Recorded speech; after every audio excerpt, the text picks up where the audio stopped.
Welcome to Global Dispatches, a world affairs podcast. I am your host, Mark Leon Goldberg, editor of UN Dispatch. And on this show, you will find in-depth conversations about topical issues in global affairs, often featuring stories that don't make the headlines, but probably should. I also have in-depth conversations with newsmakers or otherwise interesting people in foreign affairs who discuss their lives and careers, often with digressions about the big foreign policy events in which their life and career intersected. Global Dispatches is produced independently, and if you want to support the show, you can do so by telling your fellow international affairs nerds about it. My guest today, Dr. Thomas Frieden, led the U.S. Centers for Disease Control and Prevention, the CDC, for the entirety of the Obama administration from 2009 to 2017. He now has a new role as president and CEO of Resolve to Save Lives, an initiative of Vital Strategies. And in this role, he has an audacious goal to save 100 million lives. To that end, his main focus is on fighting cardiovascular disease in the developing world and shoring up our global defenses against pandemics. And he has some major backers in this cause, including the Chan-Zuckerberg Initiative, the Bill and Melinda Gates Foundation, and Bloomberg Philanthropies. In our conversation, Dr. Frieden and I discuss these two issues in depth, cardiovascular disease in the developing world and pandemics, and why, of all the issues in global health, he chose to focus on these two. I must say, I was very glad to catch up with Dr. Frieden when I saw the press release in September 2017 announcing the start of this new organization, Resolve to Save Lives, to be headed by Dr. Frieden and backed by these major philanthropies. I was intensely curious to learn more and have the conversation you are about to hear. Before we start this episode, I want to both highlight and thank one of the show's sponsors, which is Northwestern University's Master of Science in Global Health program. This is an online program, and I often think to myself, if I had to do it all over again, I would get a degree in global health. It is such an interesting and rapidly evolving field, and also, not incidentally, comparatively well funded.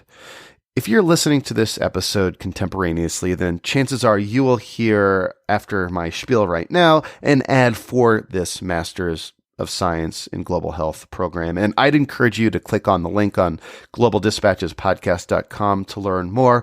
Or you can also feel free to email me using the contact button on the website, and I'd be happy to put you in touch with the good people at Northwestern. All right, now here is my conversation with Dr. Thomas Frieden, President and CEO of Resolve to Save Lives, an initiative of Vital Strategies.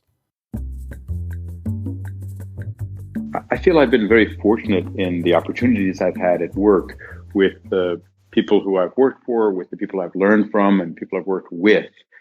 It's given me the opportunity to have an overview of what are the issues that are not currently moving as quickly as they could, and what could an outside group, a non-governmental organization, do to accelerate those issues? And using that as the basic framework, how can an effort outside of government make the biggest difference? We identified these two areas of preventing heart attacks and strokes and preventing epidemics. These are both areas where there are well-proven tools to make progress, but the world hasn't been making rapid progress. And we think it's possible to change that dynamic so that if we look back in 5 or 10 years, we'll see an inflection point around 2017, 2018, when the world got together and figured out how to rapidly reduce the risk of heart attack, stroke, and epidemic. So let's talk about that a bit. Why is it that the world has been slow to take on issues related to cardiovascular disease? Hypertension has been called the silent killer. And a few years ago, I wrote an article in a medical or public health journal called Asleep at the Switch, that public health has been asleep at the switch from communicable diseases to non-communicable diseases. And we need to continue to address infectious diseases, drug resistance, polio, we have to finish the job, measles, malaria, TB, meningitis, HIV, malaria, all huge problem still that we need to continue to focus on. But at the same time, the world is changing. And most people in the world who die prematurely die from a cardiovascular disease or cancer now. And we need to do a much better job of preventing those diseases that can be prevented. We recognized with vaccines that it was unethical, that there would be a 10, 20, or 30-year delay between the introduction of a life-saving vaccine in the United States and the introduction of that same vaccine in Africa, Asia, Latin America. But somehow we didn't, as a world, realize that we had done the same exact thing for something as simple as the treatment of high blood pressure. That treatment has been standard and routine for 50 years in the OECD countries and is the exception rather than the rule in low and middle income countries. That's a tragedy because every day people are having heart attacks and strokes and going into kidney failure that could have been prevented, costing lives and money. So is one consequence of the fact that countries that used to be poor are now middle income and turning into, even higher income countries. The fact that more and more people in those countries with their greater wealth are spending more and more of that wealth on, unhealthy foods and unhealthy habits that result in cardiovascular disease. There are a few things going on. The population is aging. So there are more older people, people in their 30s, 40s, and 50s who are having heart attacks and strokes. Also, as you say, there are people who are having less healthy lifestyles. They're less physically active. They're eating less healthy food. Some of the traditional foods may have been much healthier than what they're now consuming. But also, the great success of the world at reducing infectious diseases has now opened the way for cardiovascular disease to become the world's leading killer. So what does an intervention against cardiovascular disease look like in a place, I don't know, like say Indonesia? I'm sort of picking up like a large middle income country.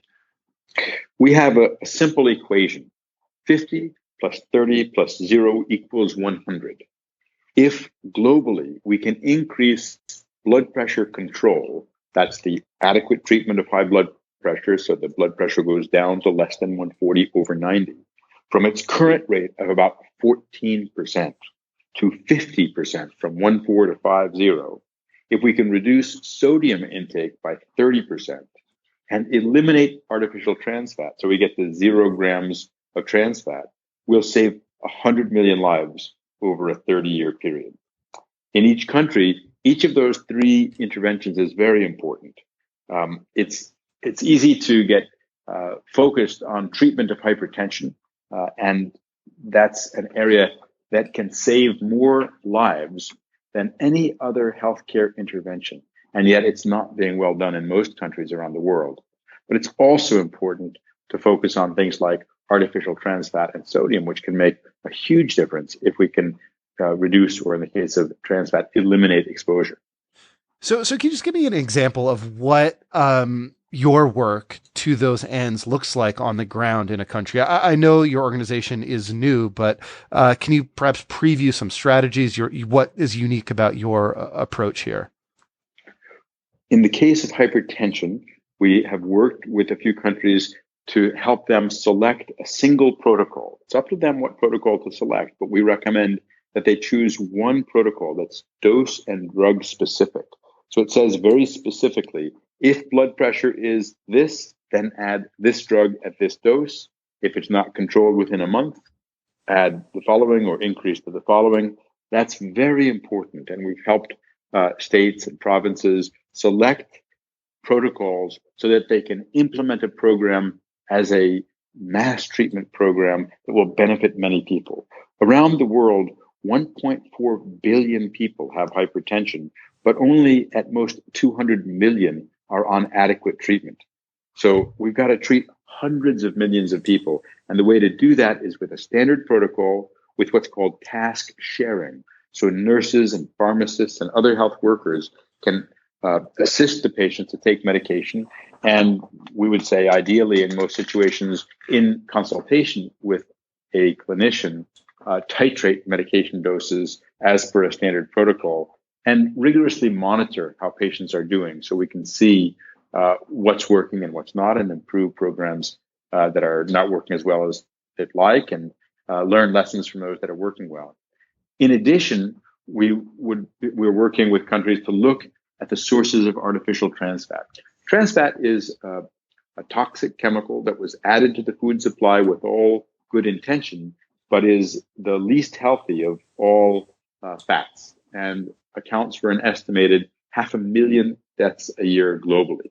It can be eliminated from the food supply, and by doing that, we can prevent heart attacks without changing the taste or any other aspect of food. But countries may need to know how to do that from a regulatory standpoint.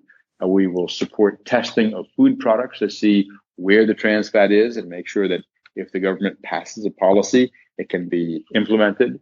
And we also have supported the Centers for Disease Control in the US to share their technology of measuring trans fat levels so that can be assessed in populations as well. So how let's kind of break those down between treatment and prevention. So on the treatment side of things, how do you scale up the availability of hypertension drugs, particularly in countries that have poor health systems that can't afford this kind of thing?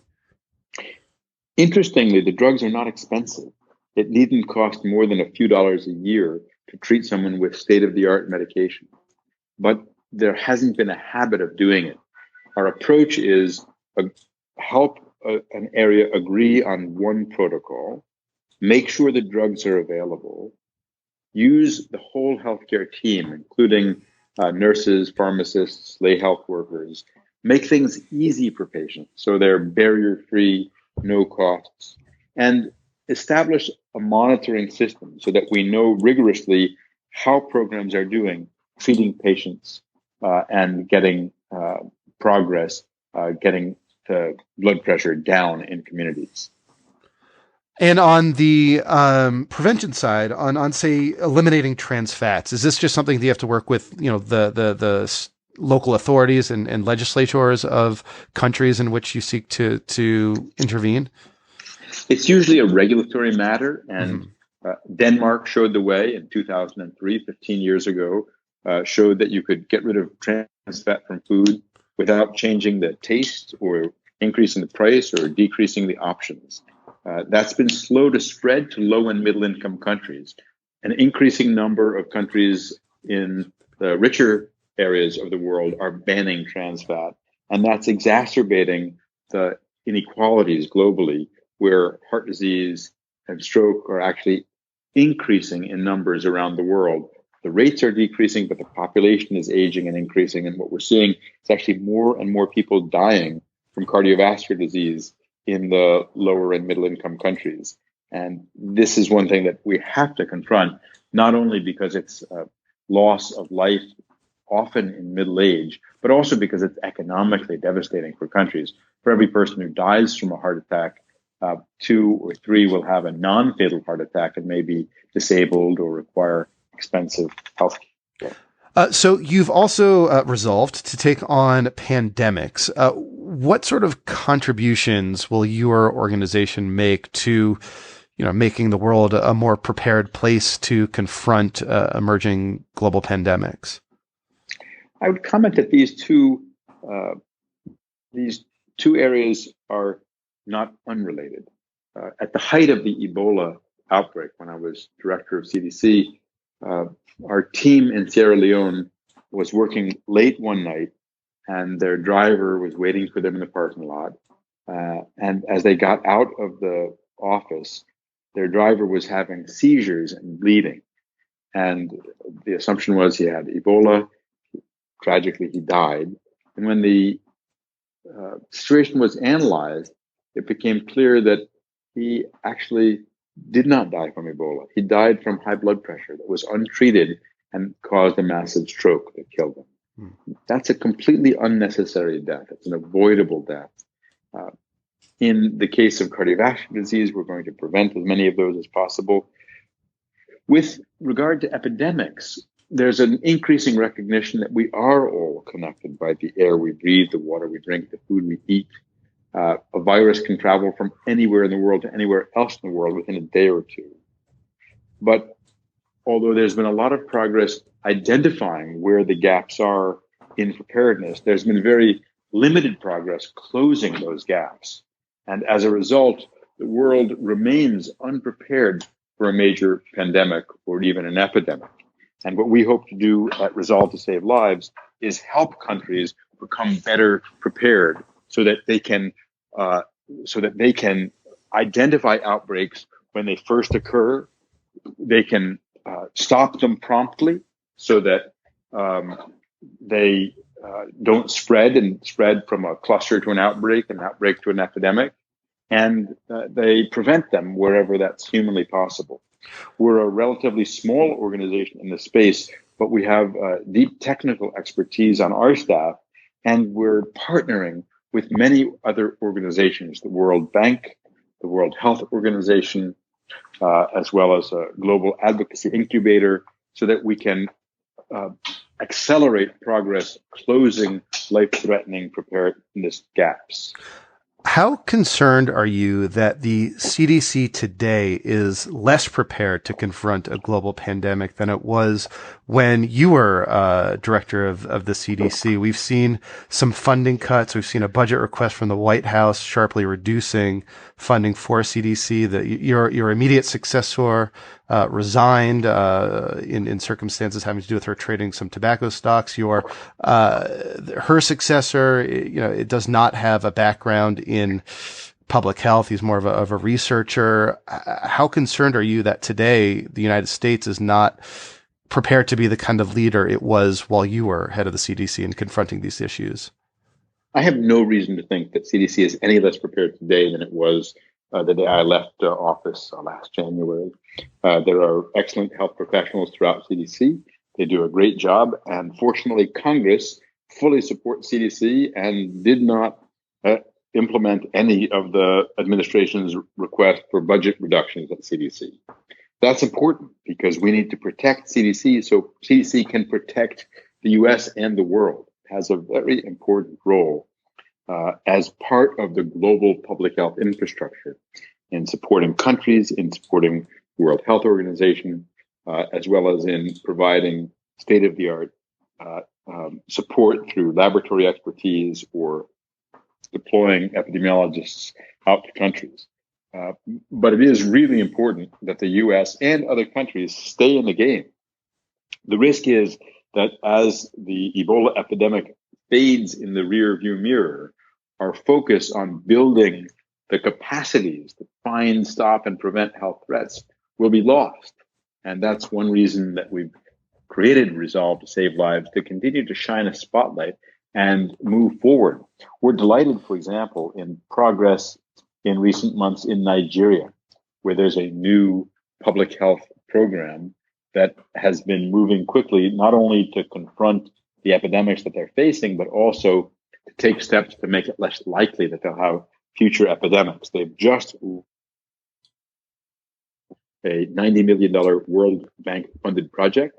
We're delighted to see progress with this project. We were privileged to provide project implementation support for them to get it off the ground, and think that it's in a good place to implement effectively and quickly.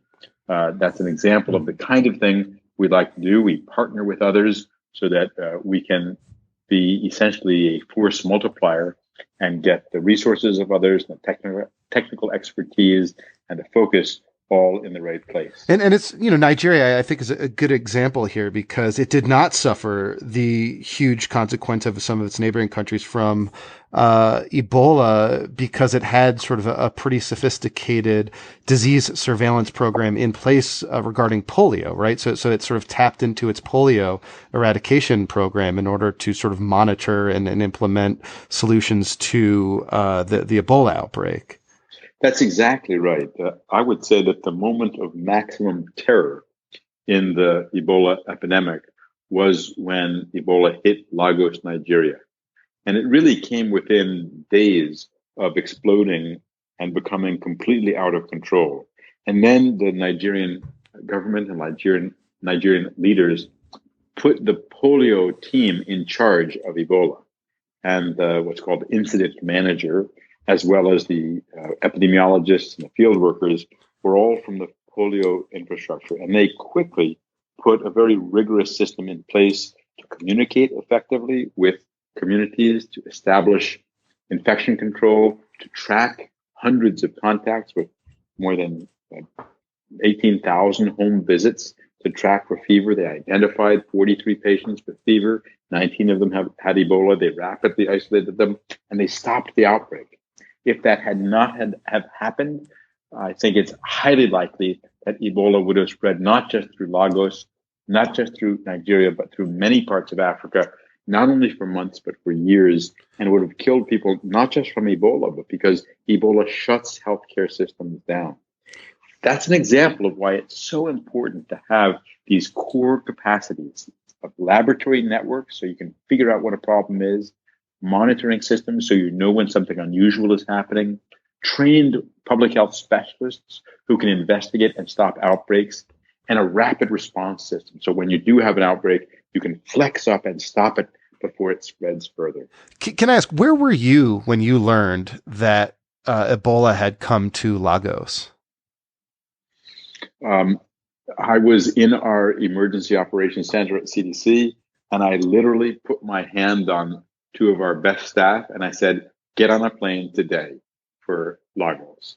And we redeployed all of our staff in Nigeria, because we had an office there, to Lagos to work on the outbreak. Took a few days for the organization to become effective there, but it really was a remarkable response. Showed how effective the trained Nigerian staff were at using one set of skills and applying them to another problem. Can I ask, looking back at that experience, how important do you think American leadership was at that moment? And in general, American leadership in confronting these global pandemics? I don't think, many listeners might realize this, but the CDC has offices like all around the world. Or at least it did it at one point. And what's the role? What's the unique sort of value add of the U.S. Centers for Disease Control in situations like this? The U.S. Centers for Disease Control and Prevention has offices in more than 50 countries around the world. In the Ebola outbreak, we sent more than 1,400 staff into the three heavily affected countries and the neighboring countries. They spent more than 80,000 workdays in those countries. They went to essentially every community where Ebola was spreading and helped the local communities and local health professionals do what needed to be done to stop the epidemic. CDC is at its best when it trains others to set up systems. So one of the things it's done is to establish a field epidemiology training program in more than 40 countries around the world. It also helps laboratories around the world test for deadly pathogens that might be spreading. CDC, after Ebola, received significant resources to help other countries build their public health capacity. The argument I made in Congress was that we will be safer here if countries are stronger there. And that's an argument that is relevant for every country in the world. We all have an interest in every other country doing a good job preventing things from spreading or identifying them quickly if they are spreading so that we can have an early warning system. We're all connected and we all need to be part of the solution.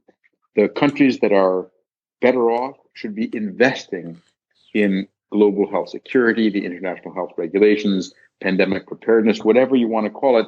It comes down to the same thing. Do you have a tracking system that can find a problem promptly when it emerges?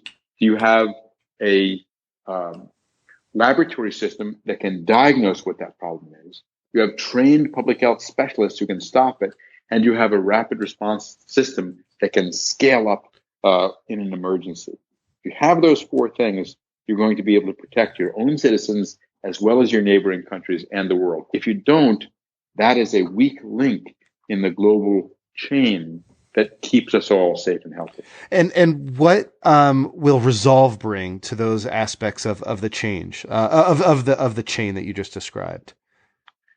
For example, in Nigeria, we've worked with the World Bank and the government of Nigeria to bring forward a $90 million program that might have been stalled for a few years and now is getting underway.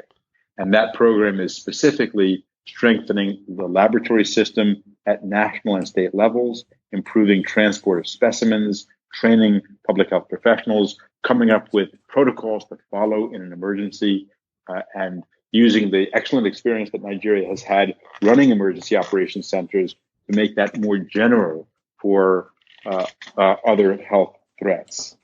These are all things that are crucially important, but happen often behind the scenes. And surveying the world right now, where do you see the most potentially sort of catastrophic global health pandemic or a pandemic threat coming from? Well, there are many different threats that we face, unfortunately. The scenario that keeps all public health specialists most concerned is another influenza pandemic, like the one exactly 100 years ago in 1918. That pandemic killed at least 50 million people around the world and reduced life expectancy in the US and throughout the world. So flu can kill in a way that no other known pathogen can kill. But we know there will be another outbreak. We know there will be a new pathogen. We know there will be another health threat. We just don't know when it will come, where it will be from, or what specific organism it will be. That's why it's so important to have the systems in place around the world. But of course, it's not just epidemics that are threats. There are also threats through the tobacco companies that are aggressively marketing cigarettes that will kill 1 billion people in this century unless urgent action is taken. And we have the threat of heart attack, stroke, and cancer, many of which can be prevented. But there's a lot more that can be done to help people live healthier, more productive, longer lives. So I know Resolve is a relatively new organization, just a few months old. But what can we look for in the future as you sort of find your footing as you start to kind of make your mark around the world? What sort of projects can we look out for? In cardiovascular disease, we hope to see increases by many millions in the number of people receiving the best possible medicines and getting their blood pressure under control. We hope to see an increasing number of countries getting rid of the toxic chemical artificial trans fat in the food supply, preventing heart attacks and saving healthcare costs. We hope to learn more about how to reduce sodium consumption and see China and other countries that have high levels of sodium consumption reduce those levels. And in the epidemic area, we hope to see dozens of countries become better prepared to find, stop, and prevent outbreaks before they spread. Dr. Frieden, thank you so much for your time. This was very helpful, and it's interesting to kind of catch up with you and see where your thinking is at and see the kind of projects that you are choosing to dive into. So thank you. Thank you very much, and all the best. All right. Thank you all for listening. Thank you to Dr. Frieden. That was great. I've always wanted to talk to him. I've been at like press conferences with him before. I've been in some those kinds of situations, but I never had the opportunity to kind of engage him one-on-one like this, and was glad to be able to do so. I actually once saw him give a presentation on SARS, the SARS outbreak years ago, and it was really frightening. But also, made me thankful that we have a CDC and a World Health Organization to help take on these global challenges. All right, we'll see you next time. Bye.